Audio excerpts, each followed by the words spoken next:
that melody always gets stuck in my head? Yes, it's a devilish song, isn't it? Just be quiet. So this is what the frame rate looks like, anyway. Fucking hell. Fucking hell, though. This is the frame rate. This is what it looks like when you're outside in Deadly Premonition 2, which is most of the time, you know, no big deal, most of the time, and it doesn't get any better as the game goes on. In fact, it fluctuates between terrible and fucking terrible. At times, it can be barely more than a series of still images. Even when you're indoors, the frame rate ain't great, but if it was consistently that, which is just a sort of not great frame rate, that would be fine. Instead, it's a fucking eyesore. Now, Deadly Premonition often dances around the line between the accidental and the purposeful, let's say. Sometimes these games that Swery65 puts out are so bizarrely broken, you can't tell what's deliberately been designed that way and what's an actual mistake. The frame rate here and a number of other just very broken glitches can't have been done on purpose. There's a lot of jank in here that you can tell was done for a laugh because it's Deadly Premonition and because Swery's done better games, both narratively and technically. So there's a deliberate lo-fi scaling back and a deliberate sense of mess to the overall strangeness of Deadly Premonition 2 that shines through. But the frame rate, though, come on! And I spoke with the PR on this game, and they told me they've got no plans to fix it. No immediate plans come to mind for them to make it better. Anyway, here's an indoors bit. As I say, not great frame rate, but better. When you're in the otherworld combat sequences, and oh, by the way, you saw me killing a lot of dogs. If you don't want to shoot and or punch and kick dogs to death, you might want to... Basically, there are some side quests that are just go out and kill a whole bunch of things, and you might be charged with killing, I don't know, 30 dogs in one go. 30? So that's something else to watch out for. There's a lot of enjoyable stuff in here. The sense of humour it has when it's purposefully trying to make you laugh is good, except when it's tasteless. Now, we will talk about some of the questionable content in this game. Suffice to say, for right now, he does accents, does York. A lot. Yeah. So, let's talk about the positive first, and everything I say that's positive comes with that caveat of, but the frame rate though. So, it's great to see York again in general. He is, once again, hilariously condescending, inappropriate, strange. His character is such that he is fascinated by the mundane, calls everything amazing, repeats endlessly that he's in the Deep South, with this wide-eyed joy that can only be described as part sincerely infantile and part big city snobbish. That's a delight. The fact that he rides around on a skateboard because his car was stolen and the thief left a skateboard for him is wonderful. The fact that he's in Louisiana for no other reason than he watched the movie Cat People and thought it was so realistic he had to go and see where it was done is inspired. The fact that he goes to a meat storage locker and thinks it's the most beautiful thing he's ever seen, and the only way to describe seeing all of that meat hanging around is meat entertainment. Alright? The story is wonderfully dark and balmy and bonkers and strange and very genuinely funny. There's a lot of, like the original So Bad It's Good, but a lot of that's been scaled back. There's been a lot of modernizations to the gameplay itself, a lot of overhauls. Things like side quests are a lot easier to find and follow now. You can check quests at any time with a button press. There are repeating quests, which are just sort of going out and killing things, or going to a restaurant and ordering a certain amount of meals. Really basic stuff that just constantly recycles itself, refreshes itself, so you can keep earning money and materials. There's a crafting system where you craft voodoo stuff to equip.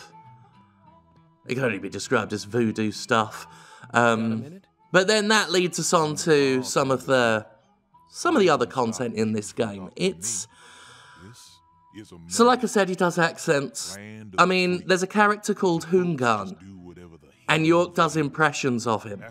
Not once, not even twice. So that's something to consider before you get into this game. And then there's the stuff about the trans character, which so York goes on what could only be described as an emphatic pro-trans rant. When he finds out that a trans character is being mistreated in the town, he goes on a really big spiel about how, shitty transphobia is, and how, someone's gender and how they, how they live their life has no bearing on who they are.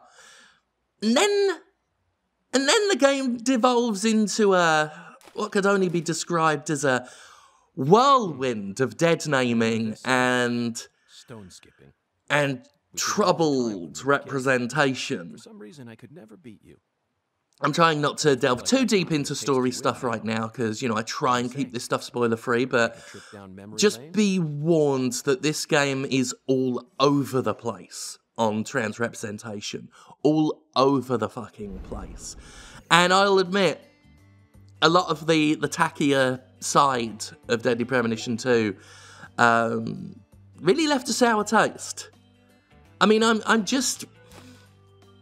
very conflicted and somewhat disappointed, of course, in this game overall. I mean, there are moments where, for example, you're at a murder scene and York decides to leave the murder scene alone for a second to go and skim stones on the river, just because he thinks that'll be fun before he goes back to the investigation. And that kind of stuff is just classic Francis York Morgan. Go and do something banal and toddler-esque before you start going back to talking about tongues being ripped out and rib cages being used to make things. The usual Yorkisms. There are moments in this game where I am just pumping my fist and cackling and clapping. Like I come across I've completely lost the plot because the game is so gloriously silly and stupid and funny.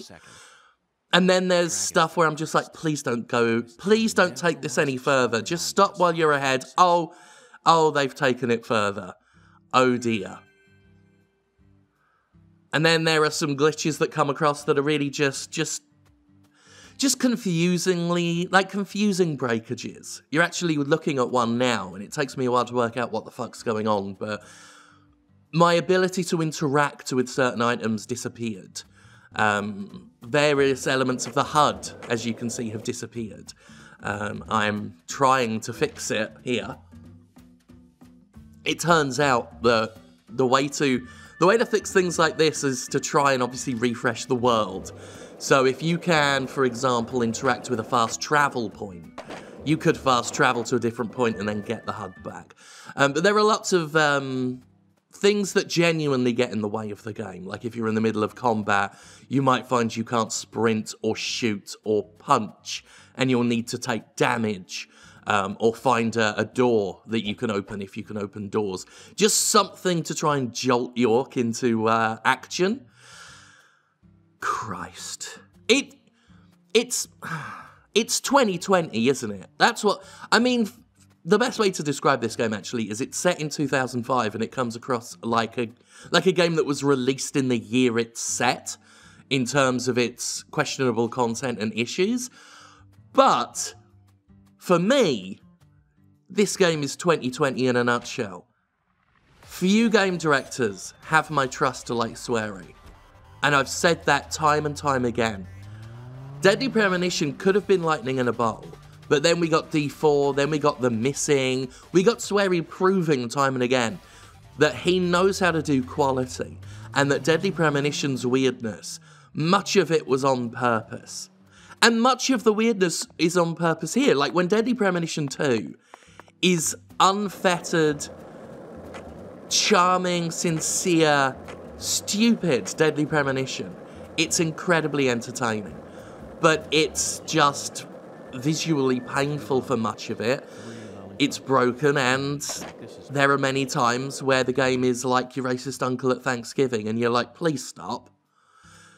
And that's 2020 for me because, well, many of you know how much I love the original Deadly Premonition, what a fan of Swery I am.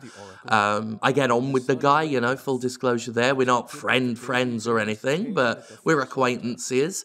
And I was... Oh, I forgot, yeah, there's an example of the accent. Oh dear. Deadly Premonition 2 is troubled. Certain elements one hopes can be fixed. The frame rate should be fixable. The fact that the entirety of Chapter 2 is a taste minefield, I don't think that can be fixed. And that's what this game is. It's a minefield. There are moments where it's fantastic, where it's hilarious, where it's good old Deadly Premonition. And there are times where you're just tugging your collar and going, holy yikes. And there you go, that's the game. Agent Yikes Morgan is about the only way I could describe it.